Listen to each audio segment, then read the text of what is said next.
Di muka bumi ini terdapat banyak tempat misterius yang belum terpecahkan.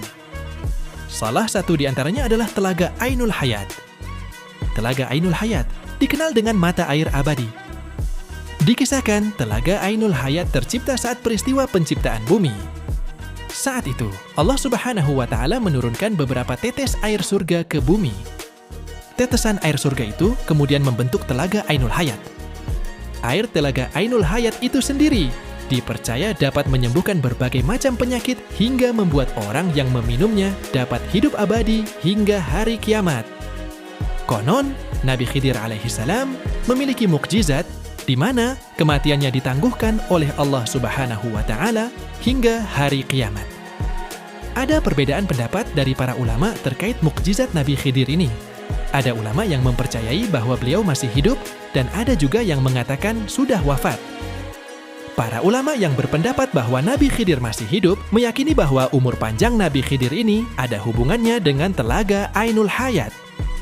Menurut beberapa ahli tafsir, Ainul Hayat merupakan mata air kehidupan yang mampu memberikan kehidupan abadi bagi yang meminumnya, yang kehidupannya dijamin oleh Allah Subhanahu wa Ta'ala hingga hari kiamat, kecuali ia meminta untuk dimatikan. Dikisahkan dari riwayat At-Tisalabi bahwa ada peristiwa zaman dahulu tentang raja yang mencari mata air abadi ini.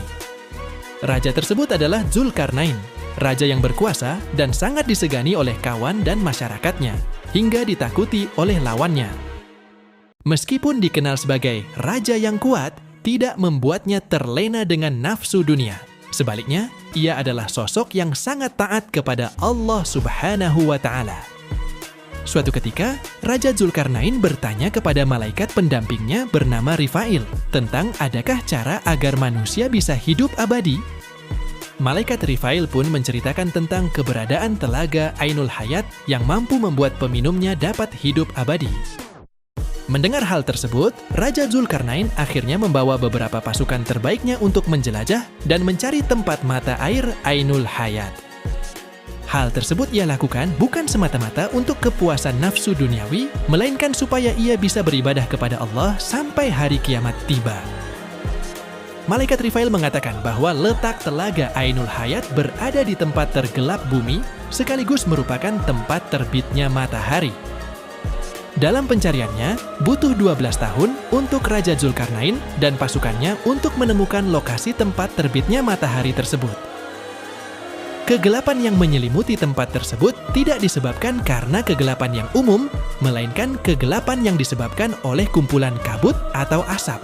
Tidak hanya kegelapan, tapi suasana yang mencekam dan hawa yang dingin menyebabkan banyak dari pasukan Raja Zulkarnain yang enggan untuk melanjutkan perjalanan.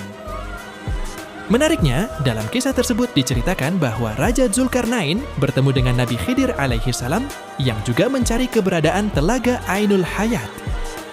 Kedua sosok legendaris ini bersama-sama melanjutkan perjalanan untuk menjelajah tempat gelap itu demi menemukan Telaga Ainul Hayat.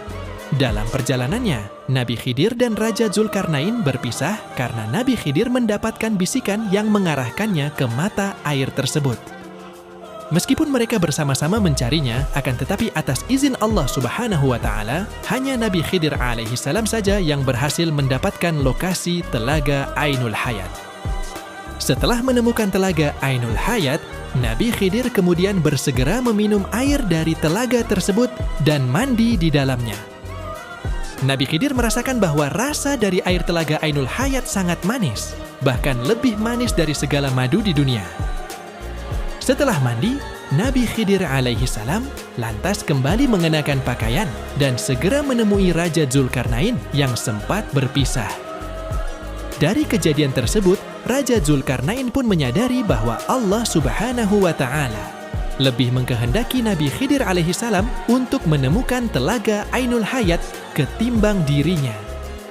Meskipun begitu, Raja Zulkarnain sama sekali tidak kecewa dengan hal tersebut.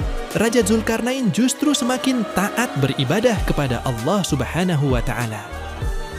Terlepas dari nyata tidaknya kisah tersebut, dari sini kita bisa mempelajari bahwa Allah Maha berkehendak dan semua yang terjadi itu adalah atas kehendaknya.